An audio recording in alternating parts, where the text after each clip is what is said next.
Students, आज हम लोग कूलम्स लॉ स्टार्ट करने जा रहे हैं। कूलम्स लॉ से क्वेश्चंस बोर्ड में आता है, ठीक है। 100% क्वेश्चन आते हैं इससे, तो इसके कॉन्सेप्ट को समझते हैं, ठीक है। रेक्टिफिकेशन नहीं। What is Coulomb law? We know that charge create the force because of their intrinsic property. अपने अंदर की प्रॉपर्टी की वजह से चार्ज हमेशा फोर्स क्रिएट करता है। And that force can be attractive force and repulsive force. It depend on the nature of the charge. कौन से फॉर्मूला के अकॉर्डिंग ये अट्रैक्शन करता है, ये फोर्स ऑफ अट्रैक्शन कितना पावरफुल होगा, कितना वीक होगा, फोर्स ऑफ अट्रैक्शन कितना पावरफुल होगा, रिपल्सन कितना पावरफुल होगा, इसके लिए ही कूलम ने फॉर्मूला दिया है, ठीक है। Suppose that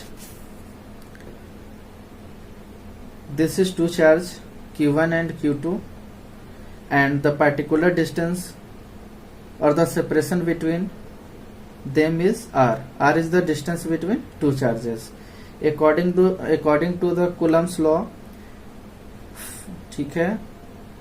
The force acting between them directly proportional to the product of their charges, okay, and inversely proportional to the square of distance between them. तो एक चीज यहाँ ध्यान रखना है, एक छोटी सी बात है जिसको हमें ध्यान रखना होगा। कॉन्सेप्ट को, छोटी सी कॉन्सेप्ट है जिससे कभी कभी क्वेश्चंस पूछ लिया जाता है। Okay, if we increases the product of charges, if v increases the product of charges, then the force will be also increase. Then the force will be also increase. अगर आप चार्ज की value को increase करोगे, क्योंकि वो proportional में है, तो 100% फोर्स भी इंक्रीज करेगा, तो फोर्स इंक्रीज करेगा। Second, but if you are trying to increase distance between them, आप इसको इंक्रीज करोगे, then the force going to be decreases. Force क्या होगा? डिक्रीज करेगा, ठीक है। ओके, अब देखिए F इक्वल टू क्या हो जाएगा? F इक्वल टू प्रोपोर्शनल हटाइए, कांस्टेंट आ जाएगा Q1 Q2 upon R square, where K is Coulomb constant, where K is Coulomb constant. Okay, ठीक है। अब देखिए, in reality first of all the value of K is 9 into 10 के power 9। Force का हो जाएगा न्यूटन मीटर स्क्वायर पर coulomb square.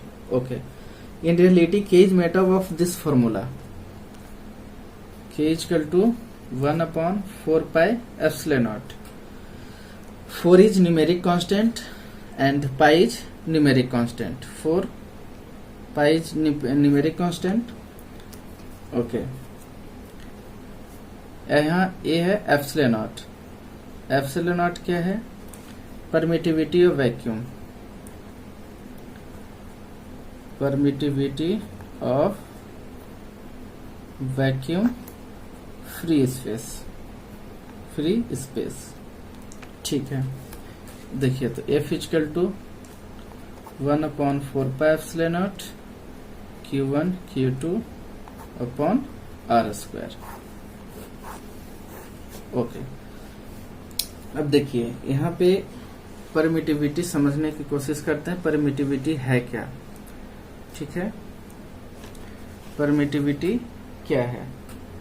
Suppose कीजिए कि हमने दो चार्जेस लिए, ठीक है, 2 चार्जेस। ओके, एक ये और ये दो चार्जेस हैं। सपोज कीजिए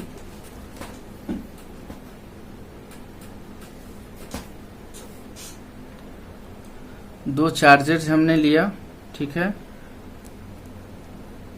दो चार्ज पार्टिकल्स हमने ले लिए, दो चार्ज पार्टिकल है ये, ठीक है। Okay, first and second. अब देखिए इसको समझते हैं, इसकी कॉन्सेप्ट को, परमिटिविटी है क्या, ठीक है।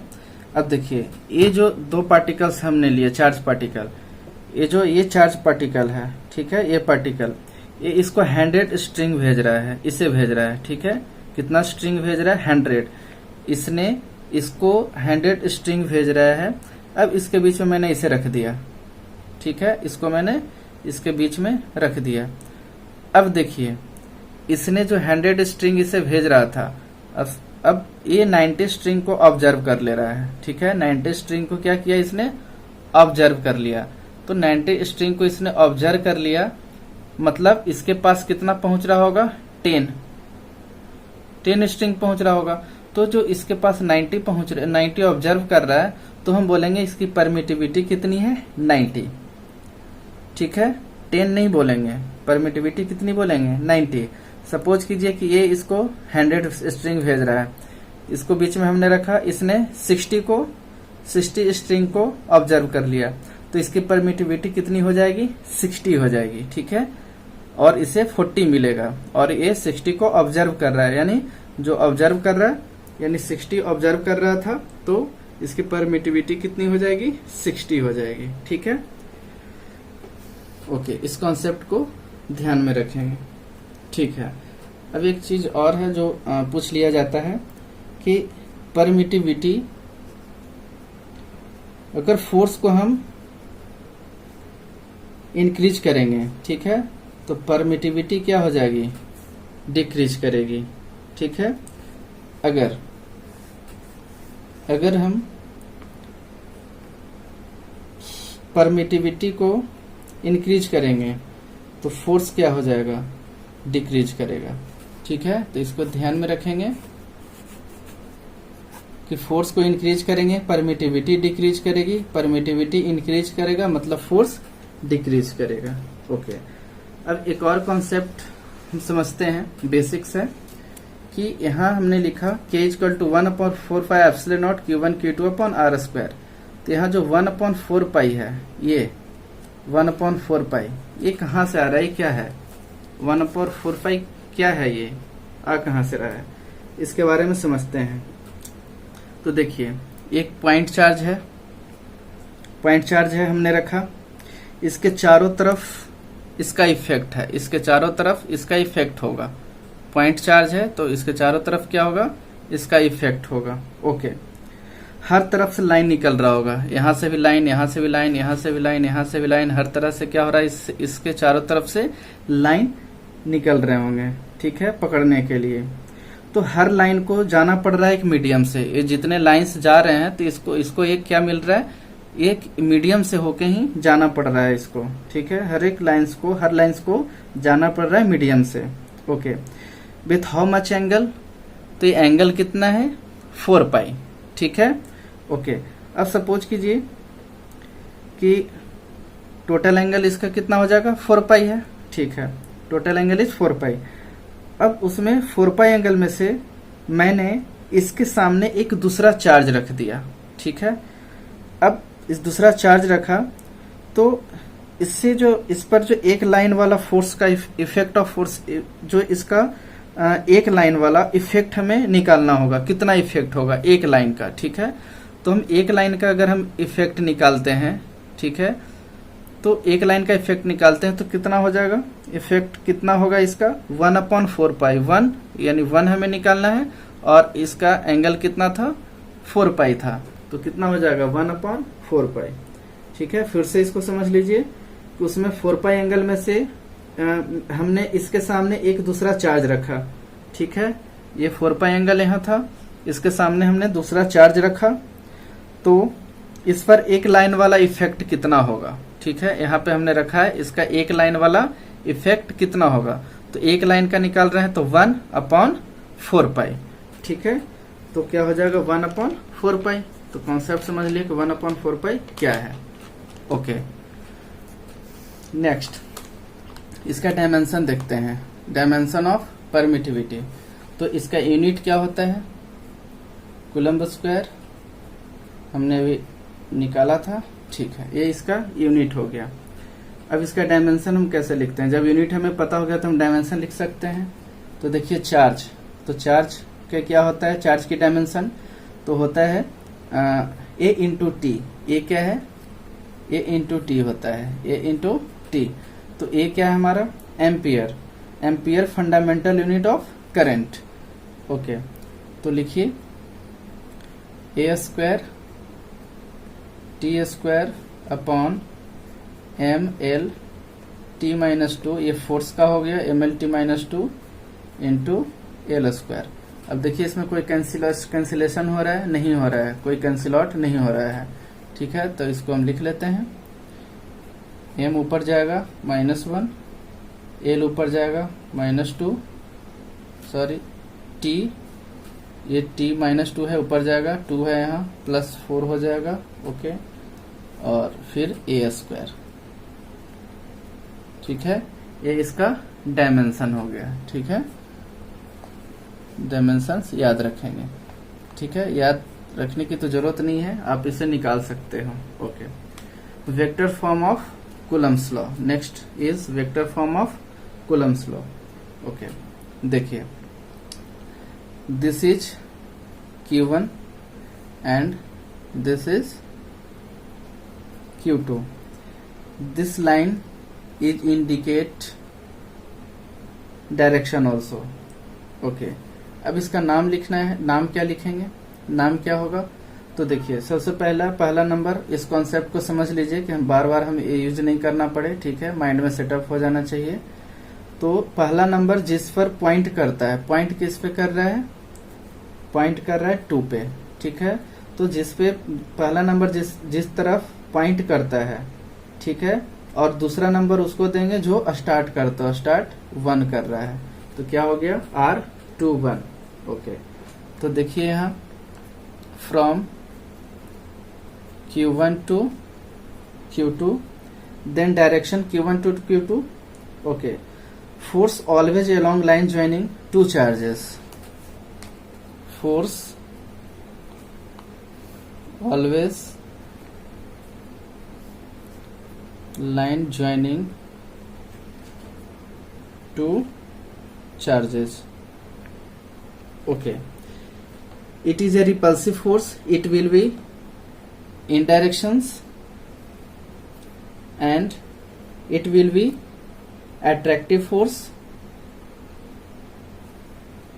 it will be in directions but both the direction are along the line, ठीक है। नहीं ये इधर जा सकती है और नहीं ये इधर आ सकती है, ठीक है। ओके, नहीं ये ऊपर जाएगी, नहीं इसका नीचे जाएगा, इसका जो डायरेक्शंस होगा always along the direction are along the line। Okay, now मुझे इस फोर्स का नाम रखना है, ठीक है। इस फोर्स का नाम क्या होगा, तो देखिए इस फोर्स का नाम क्या होगा, F। इस फोर्स का नाम रखिए। तो सबसे पहले दोनों फोर्स का अलग अलग नाम हम रखते हैं। तो force on 1, force on 2 Y1, देखिए किस पे लग रहा है, फोर्स ऑन 2 पे लग रहा है 1 फ्रॉम 1, सॉरी Y1। तो इसका ऐसे हम लिख लीजिए 2, यानी कि 2 को हम क्या लिखेंगे ऑन, और 1 को क्या लिखेंगे Y, यानी कि क्या हो गया फोर्स ऑन 2 Y1। ध्यान रखेंगे, इसे कॉन्सेप्ट को पूरी तरह से सेटअप कर लीजिए। Force on 2 Y1, first number on और सेकेंड नंबर Y, ठीक है। Force on 2 Y1।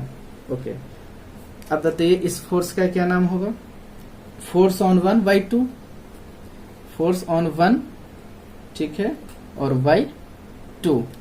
तो फोर्स ऑन 1 Y क्या हो जाएगा 2, यानी कि ओके। अब देखिए, और ये यहाँ ये जो हमने लिखा इसे भी आप नोट कर लीजिए, ठीक है। इस सारे जो कॉन्सेप्ट है माइंड में सेटअप कर लीजिएगा।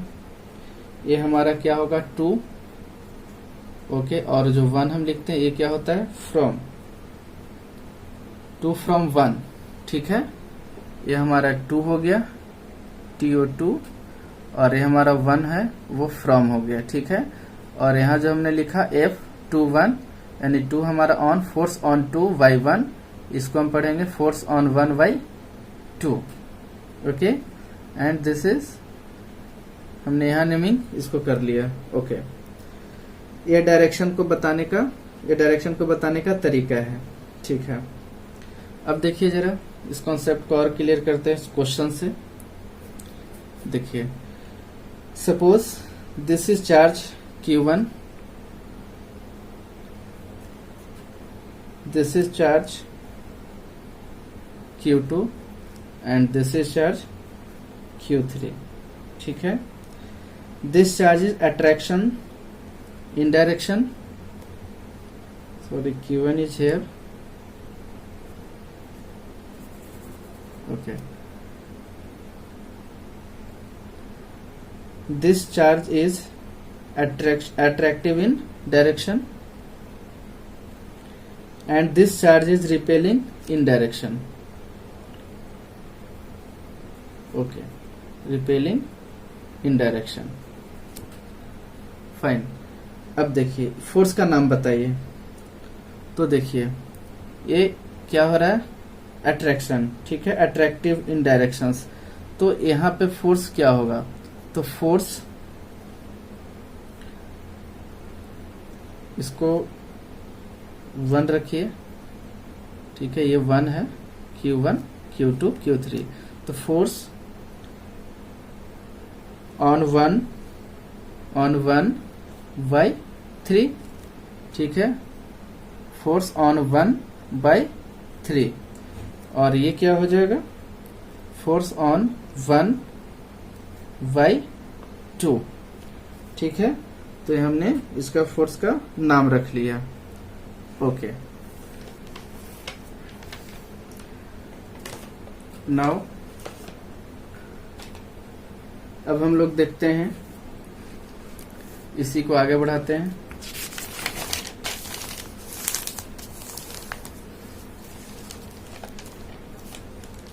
अगर हमें नेमिंग लिखने के लिए और फोर्स का नाम लिखना हो तो हम लिख सकते हैं. ठीक है, अब देखिए this is Q2, this is Q1. Okay, R21, इसका नेमिंग हमने रखा था F12 और इसका नेमिंग रखा था F21. ये आपके ऊपर डिपेंड करता है कि आप माइंड में कैसे सेटअप करते हो. ठीक है, पहला जिस पे हम पॉइंट करेंगे वो लिखते हैं और दूसरा, ठीक है, जहां से हम स्टार्ट करते हैं. ठीक है, ये हो गया 2 और ये फ्रॉम. और इसमें जो हम लिख रहे हैं 2 और 1, 2 हमारा हो जाता है ऑन और 1 ये हो गया. सेकेंड जो लिखते हैं दूसरे नंबर पे वो होता है y. ठीक है, ओके. अब देखिए this is vector 2 1. Okay, what is the unit vector of this, unit vector कितना हो जाएगा, unit vector will be R21. ये हमारा यूनिट वेक्टर हो गया. तो unit vector has magnitude. Okay, तो इसका मैग्नीट्यूड कितना है, 1 है. And it has the same direction, मतलब यूनिट वेक्टर को किसी चीज से मल्टीप्लाई करेंगे तो उसके सिर्फ डायरेक्शन आ जाएगी, उसके मैग्नीट्यूड में चेंज नहीं होगा. मैग्नीट्यूड सेम रहेगा क्योंकि 1 से मल्टीप्लाई किया. Now I want to write F21. ठीक है, how do we write a vector quantity. First we write magnitude and 1/4 pi epsilon naught और इसके साथ डायरेक्शन भी डायरेक्शन दे दी. तो डायरेक्शन R यानी कि यूनिट वेक्टर. अब ये बताइए जो F21 के डायरेक्शन है, F21 का डायरेक्शन किधर होगा, F21 का डायरेक्शन इधर होगा. ठीक है, डायरेक्शन इधर होगा और F12 का डायरेक्शन इधर है. ठीक है, तो चलिए लिख लीजिए 1/4 pi epsilon naught Q1 Q2 upon R². ठीक है, अब यूनिट वेक्टर क्या होगा, तो R21. ओके, दूसरा देखिए अब इस तरफ how much is the force on this, F12 equal to 1/4πε0 magnitude Q1 Q2 upon R square R1, ठीक है। Okay, magnitude is same, magnitude क्या है, सेम है। दिस इज वेक्टर इक्वेशन, ठीक है। ये क्या है, हमारा वेक्टर इक्वेशन है, ठीक है। ओके, अब देखिए this force is direction 2 to 1 and this force is direction 1 to 2. We know that R1 to R2 1, इनके पास में क्या रिलेशन है, ये दोनों में क्या रिलेशन है बताइए। ओके, देखिए बोथ आर यूनिट वेक्टर, दोनों यूनिट वेक्टर हैं, तो इनका रिलेशन है they are opposite to each other. इसका मतलब ये है कि दोनों इक्वल नहीं है, पर इन केस ये दोनों इक्वल नहीं है, ठीक है, यानी हम इसको डज नॉट इक्वल टू लिख सकते हैं। पर इन केस एक यूनिट वेक्टर को, ठीक है, एक यूनिट वेक्टर को हम डायरेक्शन को क्या कर दें, उल्टा कर दें, then one is equal to another, फिर दोनों एक दूसरे के क्या हो जाएंगे, इक्वल हो जाएंगे, ठीक है। तो क्या लिखेंगे इसे, F12 is equal to minus F21, ठीक है, डायरेक्शन को हमने उल्टा कर दिया, ठीक है। It show the force are equal and opposite. What does it show, क्या शो कर रहा है, it show the force are equal and opposite. तो लिख लेते हैं the force are equal and opposite. Okay, ठीक है। अब देखिए दूसरी चीज, सपोज कीजिए अगर हमको यूनिट वेक्टर नहीं दिया गया है, अगर हमको यूनिट वेक्टर नहीं दिया गया तो दूसरा फॉर्मेट इसका देख लेते हैं। यूनिट वेक्टर हमें नहीं दिया हुआ है तो इसका दूसरा फॉर्मेट क्या होगा, देखिए दूसरा format F21 equal to 1/4πε0 Q1 Q2 upon R square, sorry R, ठीक है, Q1 Q2 अपॉन R। अब यहाँ पे देखिए हमें क्या लिखना है, फुल वेक्टर, क्या लिखना होगा, हमें फुल वेक्टर लिखना होगा, ठीक है। तो देखते हैं F21 equal to 1/4πε0 Q1 Q2 upon R square, ठीक है। और ये क्या हो जाएगा, R21 वेक्टर अपॉन R। देखिए एक फॉर्मूला यहाँ देख लेते हैं पहले, ठीक है, एक फॉर्मूला हम देख लेते हैं।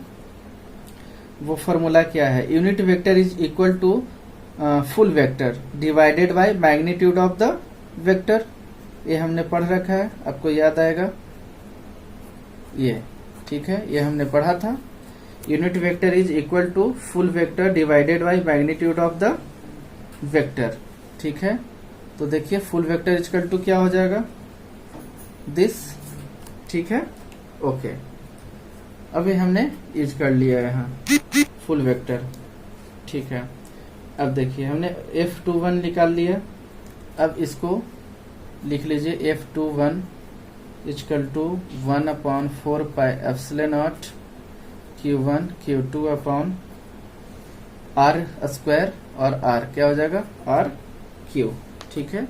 और ऊपर क्या लिख लेंगे, R12। ओके, हम चाहें तो इसे ऐसे भी लिख सकते हैं, कैसे, देखिए पहले इसे एक काम करते हैं, ये तो हमारा हो गया, ठीक है। This is format of right full vector, हमने फुल वेक्टर के फॉर्मेट में हमने लिख लिया, इस फॉर्मेट में, ठीक है। अब इसका हम F12 निकाल लेते हैं, F12 तो क्या हो जाएगा, 1/4πε0 Q1 Q2 अपॉन RQ, ठीक है। और ये क्या हो जाएगा, R, ये हमने निकाला क्या है, 2 1, ठीक है, यहाँ भी लिख लीजिए 2 और 1, ठीक है। ओके, तो 1 2 का अगर हमें निकालना होगा तो क्या हो जाएगा 1 2, ठीक है, ये निकल गया। ओके,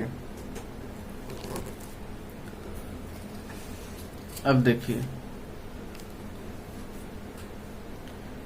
हम चाहे तो इसे हम ऐसे भी लिख सकते हैं F21 equal to 1/4 pi epsilon naught Q1 Q2 R21 upon R21 mod हमने लगा दिया। दिस इज एप्रोप्रिएट फॉर्म, ठीक है, ये एप्रोप्रिएट फॉर्म हो गया। अब देखिए जरा कि ये हमने लिखा मॉडुलस लगाया R21 और यहाँ पे RQ है। देखिए जरा इस कॉन्सेप्ट को समझिए, यहाँ RQ है और ये क्या है R21 है। अब ये दोनों में डिफरेंस क्या है, तो यहाँ जो ये जो हमने लिखा है ये है स्केलर क्वांटिटी, ठीक है।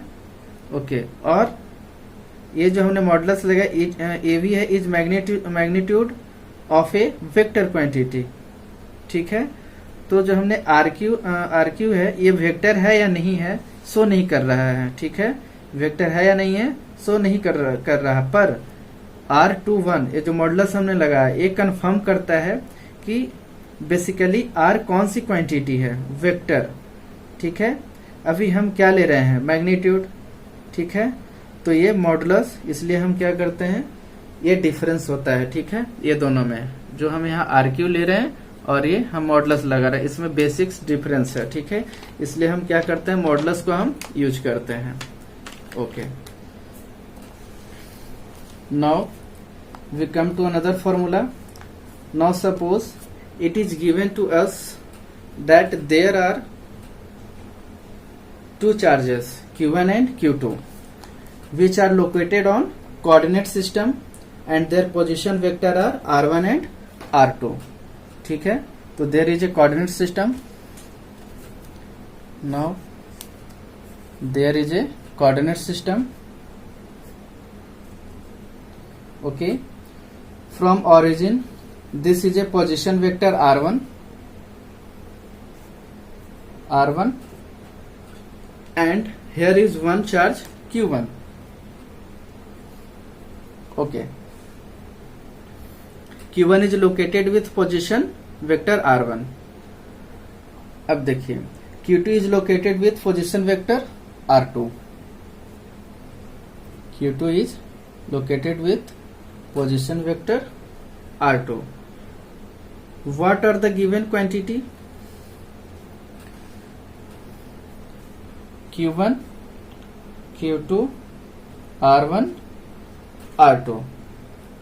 write down force between them, write down force between them। first thing Coulomb's law state to be Coulomb's law state the force is line joining two charges, ठीक है, तो इसको हमने क्या किया ज्वाइन कर दिया। ओके, अब देखिए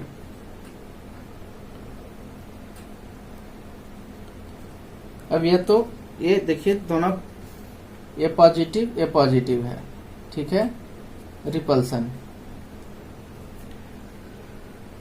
अब यहाँ ये R1 है ये R2 है। ओके, अब देखिए अगर इसे हमें लिखना हो तो R1 प्लस R2, सबसे पहले इस दोनों का जो ये हमारा जो डिस्प्लेसमेंट है डिस्टेंस, ये क्या हो गया डिस्प्लेसमेंट R, डिस्प्लेसमेंट क्या हो जाएगा यहाँ देखिए R1 प्लस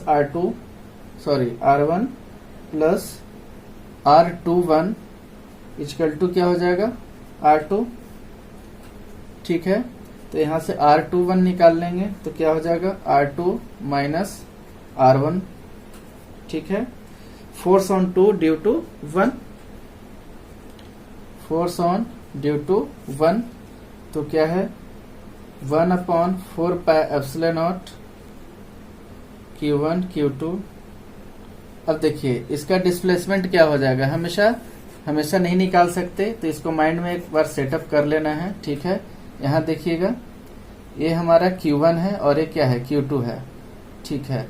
तो ये क्या हो जाएगा आपका R21 सॉरी R2 माइनस क्या हो जाएगा R1, ये निकल गया।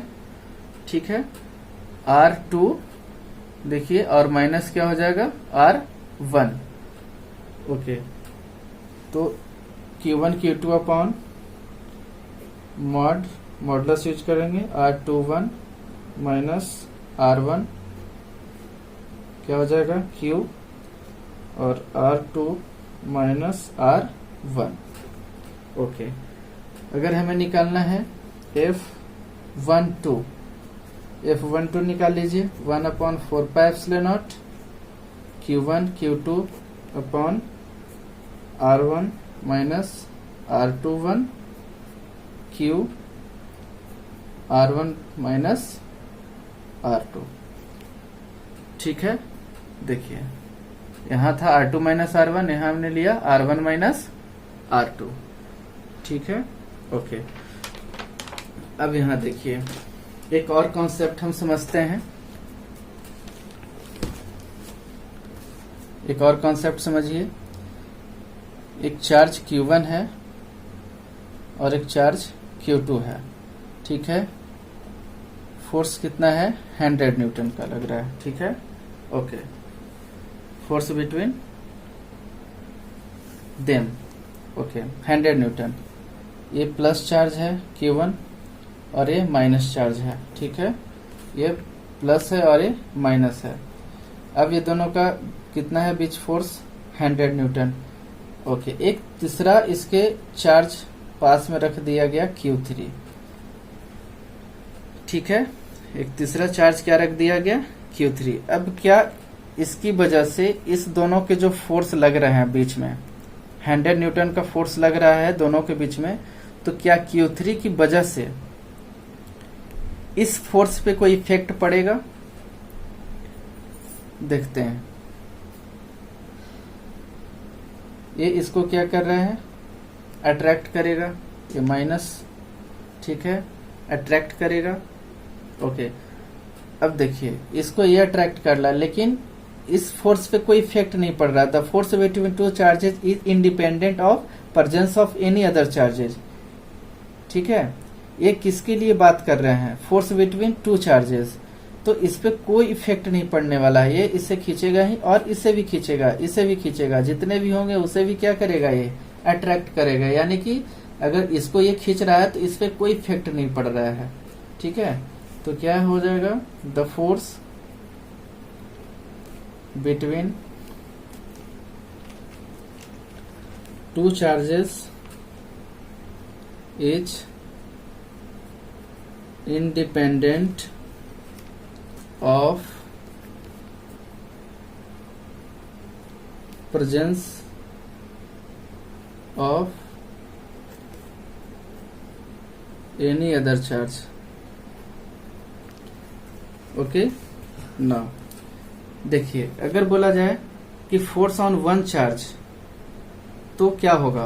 अगर इस पे वन चार्ज पे अगर हमें निकालना हो, जैसे मान लीजिए एक और हमने चार्ज ले लिया इसका Q4।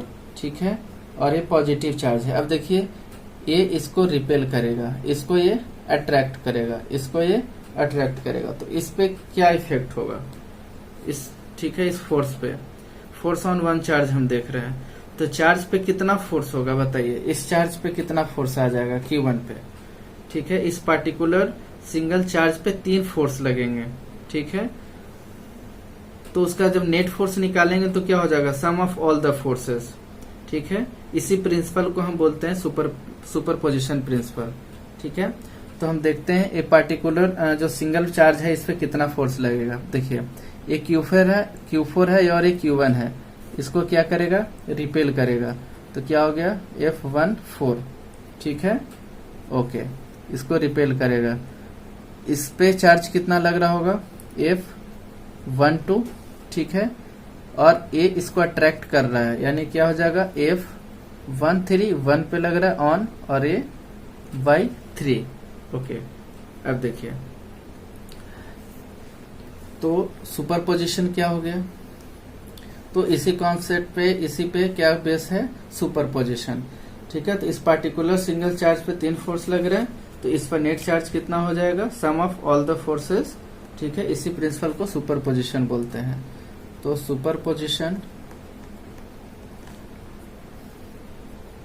प्रिंसिपल क्या हो जाएगा, force on A charge is vector sum of forces